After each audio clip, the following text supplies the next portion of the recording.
Sans aucun doute, la Corée du Nord est un pays enveloppé de mystères. Très peu de gens savent ce qui se passe réellement à l'intérieur de ce système opaque. Tout y est contrôlé, surveillé, verrouillé.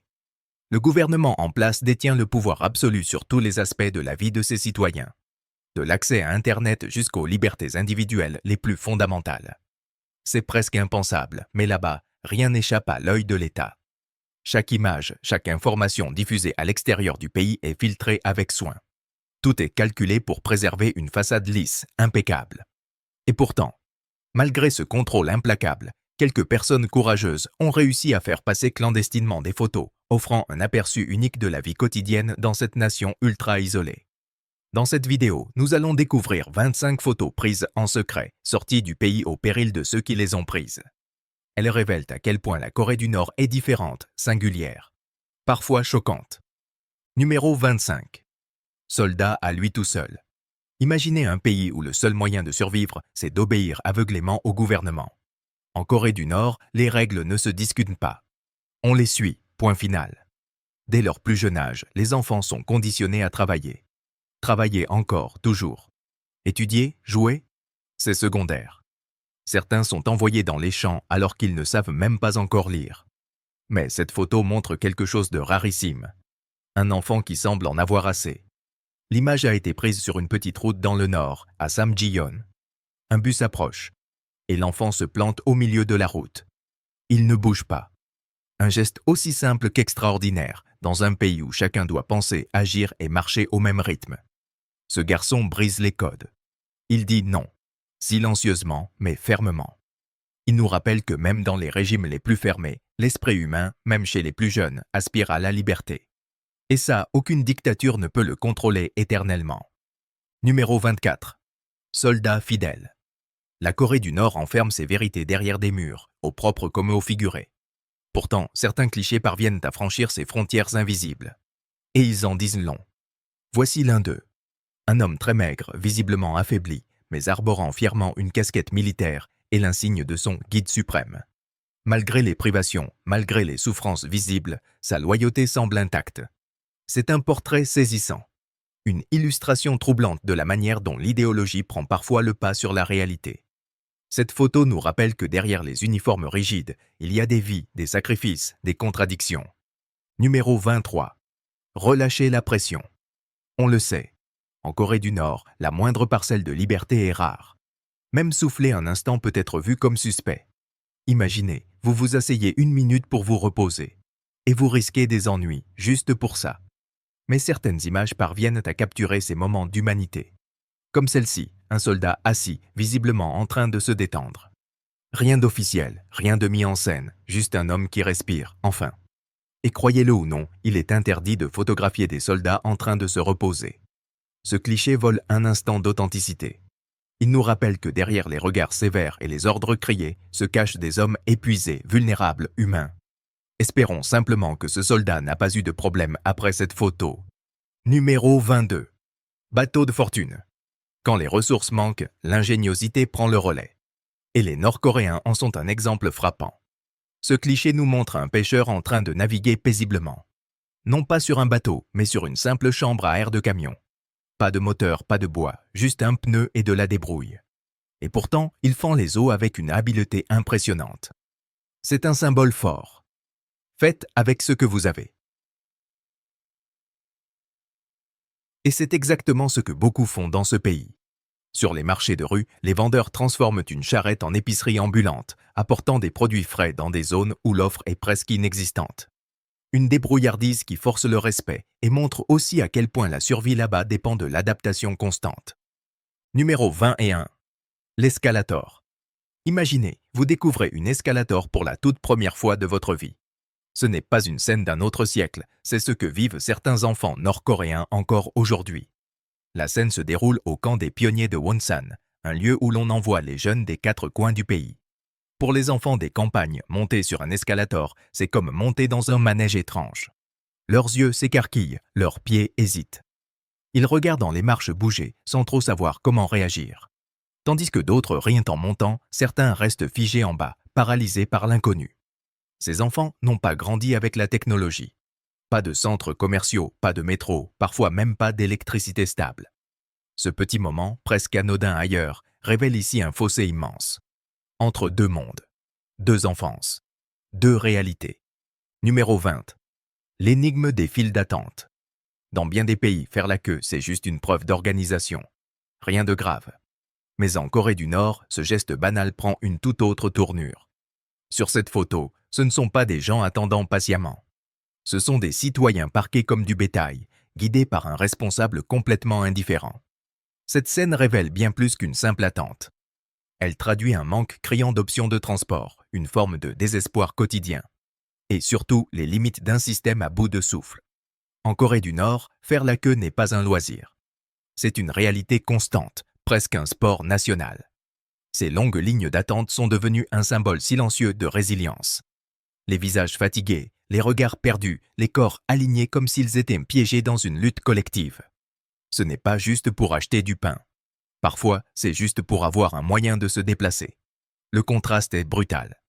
Cette photo met en lumière un peuple qui garde espoir malgré tout. Leur patience en dit long sur leur détermination et sur leur envie d'un avenir plus juste. Numéro 19. Les restaurants de luxe. Derrière les façades lisses de Pyongyang, on découvre un autre visage de la Corée du Nord. Celui du privilège extrême. Le long de la rivière Taedong, des restaurants chics surgissent comme des bijoux étincelants. Des lieux élégants, modernes, presque irréels dans ce pays replié sur lui-même. Mais attention, ici, seuls les plus riches et les plus puissants ont le droit d'entrer. Les Nord-Coréens ordinaires. Ils passent devant et rêvent en silence. Pendant que l'élite savoure des plats raffinés dans des décors luxueux, le reste du pays lutte pour s'acheter un bol de riz. La Corée du Nord prétend prôner l'égalité. Mais ces images prouvent le contraire. Le fossé entre ceux qui ont tout et ceux qui n'ont rien est immense. Cette photo est une piqûre de rappel. Même dans un régime où tout est censé être uniforme, l'argent et l'influence finissent toujours par contourner les règles. Et pendant ce temps, des millions rêvent, juste de goûter, une fois, à cette vie qu'on leur refuse. Numéro 18. Enfants au travail. Ici, les enfants ne vivent pas vraiment leur enfance. Dès qu'ils marchent, on les envoie travailler. Le jeu, la découverte, la légèreté? Non. Pour beaucoup, leur quotidien commence dans les fermes collectives où ils doivent produire pour survivre. Sur cette image, on voit de très jeunes enfants en plein travail agricole. Ils ne sourient pas. Ils ne jouent pas. Ils sont courbés, concentrés, silencieux. Au lieu d'apprendre à lire ou à rêver d'un avenir, ils manient déjà des outils dans une terre abîmée par la pauvreté. Ce n'est pas une exception. C'est la norme dans certaines zones rurales. Leur réalité, ce sont des heures de labeur sous le soleil, la faim, l'épuisement. Dès le plus jeune âge. Le contraste avec ce que devrait être une enfance est brutal.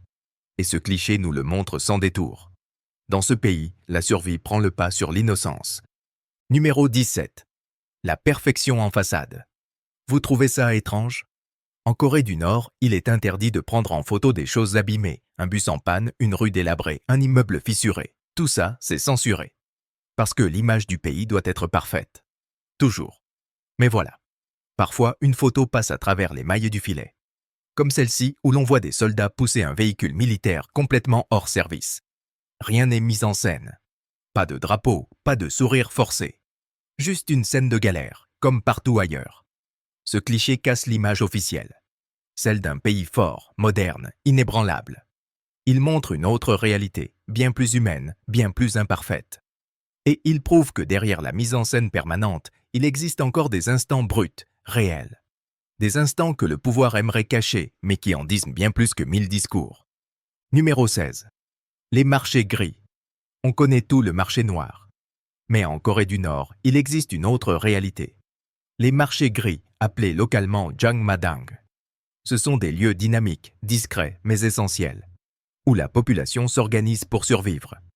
Ces marchés se sont multipliés partout dans le pays, plus de 380 aujourd'hui. On y vend de tout.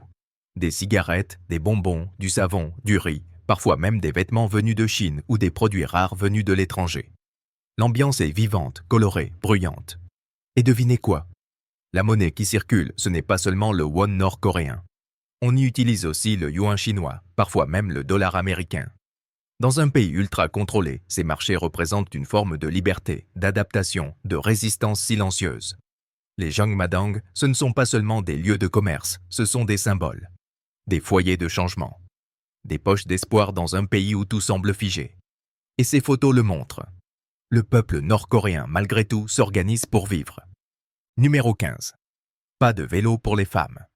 Imaginez un monde où tout le monde peut sentir le vent sur son visage en roulant à vélo. Un geste simple, universel. En Corée du Nord, pourtant, cette petite liberté reste interdite aux femmes et aux filles. Les hommes pédalent jusqu'au champ, tandis que leurs épouses et leurs filles doivent rester à pied, privées de cette échappée pourtant anodine. C'est une histoire de deux rouilles. Mais un seul genre a le droit de rouler. Une femme courageuse pourrait-elle enfourcher un vélo à califourchon, bravant les règles sociales? Peut-être, mais ces scènes sont extrêmement rares. Et en traversant les campagnes, une question surgit. Que font-ils lorsqu'un pneu se crève? Le bourrent-ils d'herbe, faute de mieux? On devine les stratagèmes. Les trajets sont longs, épuisants, uniquement pour rejoindre les lieux de travail. Mais impossible d'immortaliser ces images de ténacité. Prendre une photo de ces scènes est strictement interdit. Leurs histoires restent donc dans l'ombre.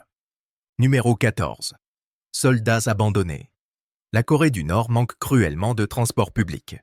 Les déplacements entre villes sont un vrai parcours du combattant. Et pour compliquer le tout, il faut une autorisation même pour une petite distance. Résultat, des soldats fatigués et désorientés font de l'autostop sur le bord des routes. Cette situation pousse une question brûlante. Jusqu'à quand ce peuple endurant acceptera-t-il de vivre ainsi? Une soif de changement commence à naître. L'envie de liberté, d'autonomie, d'un avenir moins contraint gagne les esprits. Une transformation semble se dessiner à l'horizon. Le moment est peut-être venu pour les Nord-Coréens de s'unir, de dépasser la peur et de façonner un autre destin. Ensemble, ils ont le pouvoir de tourner une page et d'ouvrir une ère nouvelle, fondée sur la liberté. Numéro 13. Le festival Kim Jong-il. Sur cette photo, des foules entières se tiennent en rang au festival Kim Jong-il. Les gens attendent des heures pour visiter divers monuments. Leurs visages ne montrent ni joie ni spontanéité. On devine qu'ils sont là par obligation plutôt que par conviction. Ce festival a lieu chaque année le 15 avril. Le jour du soleil, consacré à la naissance de Kim Il-sung, fondateur et président éternel du pays. C'est un événement sacralisé, un peu comme Noël dans d'autres cultures. Quant à la Kim Jong-il elle-même, c'est une fleur créée en hommage à Kim Jong-il. Une bégonia hybride fabriquée par croisement pour obtenir une variété unique. Comme si même les plantes devaient glorifier le pouvoir. Numéro 12. La Mercedes de Corée. En Corée du Nord, montrer la pauvreté est interdit. Mais montrer la richesse ne l'est pas vraiment non plus. Tout doit rester discret. Et pourtant, ce cliché saisi un dimanche dans un parc de Pyongyang montre clairement le contraire. Un luxueux véhicule, sans plaque, garé à côté d'un groupe qui fait un barbecue, clairement des membres de l'élite. Les Nord-Coréens vouent une vraie fascination aux voitures Mercedes. Au point que Kim Jong-il aurait même tenté de fabriquer une version nationale inspirée de la célèbre classe C. Cherchez Pyongyang 4.10 et vous verrez. Dans une société où tout est contrôlé, cette photo capture une vérité délicate. Une petite poignée profite d'un confort extravagant, pendant que la majorité doit se plier à des restrictions sévères. Même au cœur de ce contrôle, la vanité et le prestige perçant parfois sous la surface. Numéro 11. Acrobate prodigieux. En Corée du Nord, la perfection est presque une religion. Lorsqu'un artiste est autorisé à se produire devant le public, c'est qu'il est le meilleur parmi les meilleurs. Et cet acrobate-là en est la preuve vivante. Préparez-vous. Il n'a pas réalisé un ni deux, mais 3 sauts périlleux d'affilée. Imaginez-vous parmi la foule, le voyant s'envoler et tourner sur lui-même comme si le temps se suspendait. 3 rotations parfaites, sans faute. Le genre de numéro qui vous laisse bouche bée. Ce souci du spectaculaire n'est pas un hasard. Le pays veut impressionner, au-dedans comme au-dehors. L'exigence est totale, le message limpide. Ce qui est montré doit épater. Et ici, mission accomplie. Cet acrobate incarne exactement l'image de maîtrise absolue que le régime veut projeter au monde. Numéro 10. La façade du développement. Bienvenue à Pyongyang, la fierté de la Corée du Nord. Une ville conçue avec une précision quasi obsessionnelle pour refléter la perfection aux yeux du monde. Quand on regarde les bâtiments de l'extérieur, tout semble impeccable.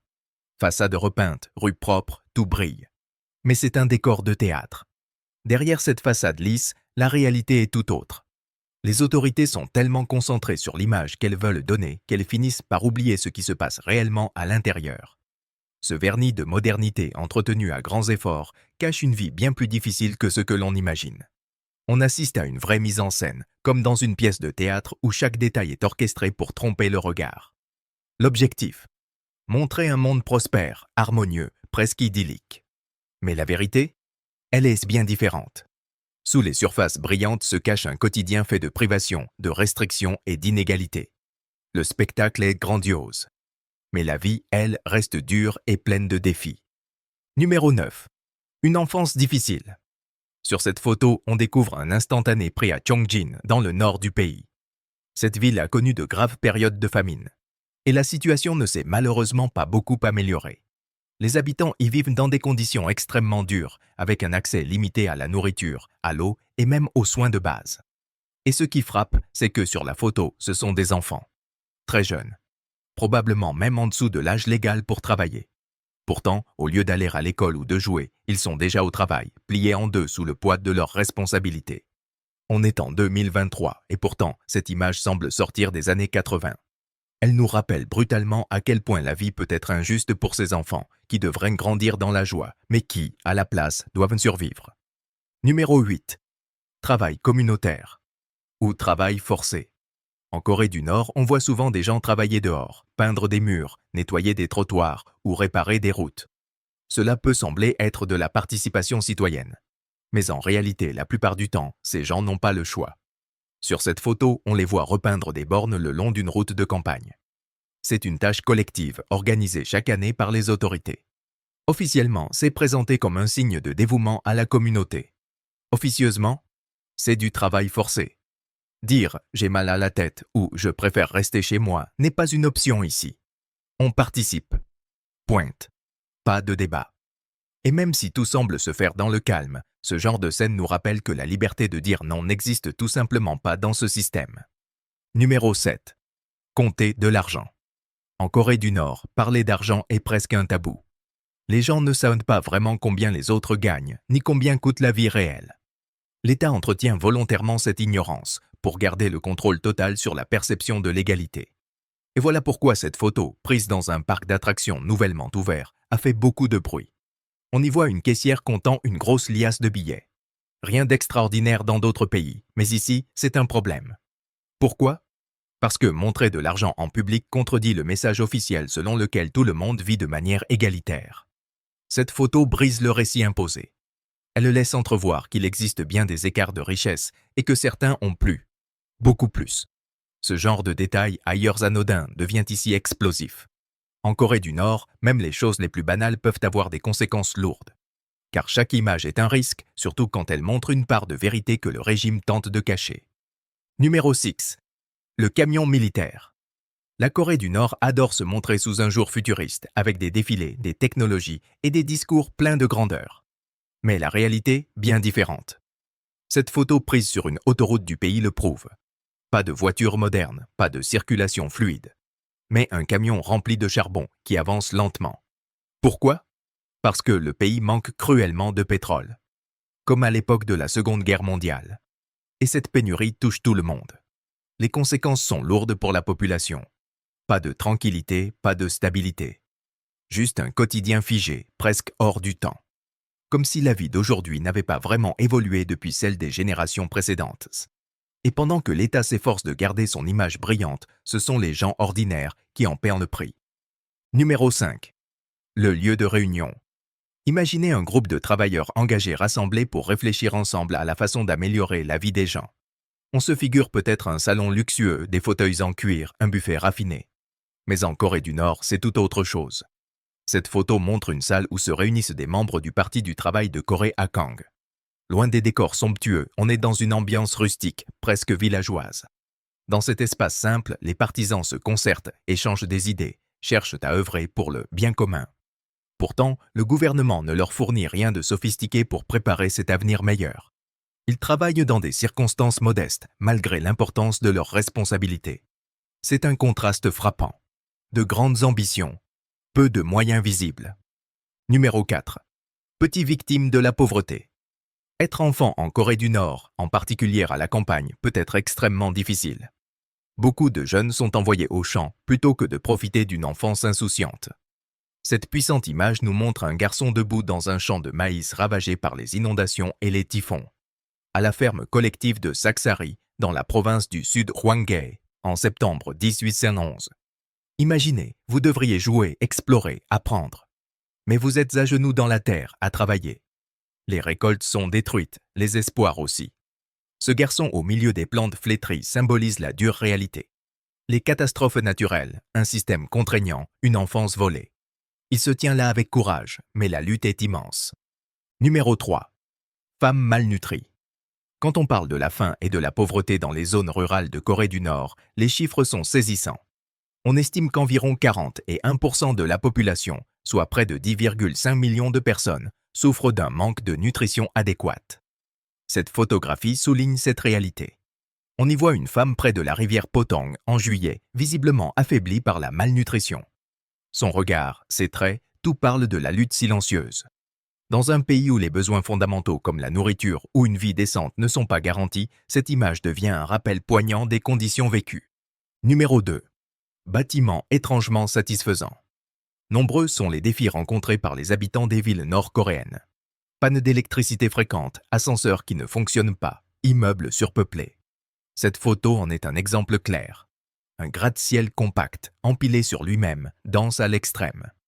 L'accès à la technologie est limité, l'Internet presque impossible sauf sur quelques réseaux fermés. Une image prise à la Grand People Study Hall de Pyongyang montre des gens qui se réunissent pour apprendre, malgré les obstacles. Derrière l'apparence sombre, une volonté d'avancer, de s'éduquer, se dessine. Numéro 1. Fiers défenseurs. Nous savons tous que l'armée nord-coréenne occupe une place centrale dans le pays. Elle est un pilier du pouvoir et l'image de sa force est soigneusement présentée au monde. L'officiel mise sur l'apparence, uniforme impeccable, rang, musique martiale. Mais qu'en est-il derrière le décor? Beaucoup de soldats souffrent. Manque de nourriture, mauvaise santé, entraînements exténuants. Ils suivent en les ordres aveuglément, car ils n'ont guère d'alternative. Le leader en place, Kim Jong-un, aime exhiber cette puissance. Défilés, photos, médias officiels. Mais ce que l'on ne voit pas souvent, ce sont les visages fatigués, les corps éreintés. Cette image nous rappelle qu'au-delà du spectacle, il y a des hommes, des vies, des souffrances. En conclusion, ces images, 25 au total, ne nous racontent pas seulement des faits. Elles révèlent des réalités cachées, des combats silencieux et des espoirs tenaces. Derrière la façade bien ordonnée, derrière les phrases officielles, il y a des visages, des histoires, des âmes. Si cette vidéo vous a paru éclairante, n'hésitez pas à laisser un like, à écrire vos impressions en commentaire. Et si vous voulez d'autres immersions comme celle-ci, abonnez-vous à la chaîne. Merci d'avoir regardé et à très bientôt pour un nouveau voyage visuel.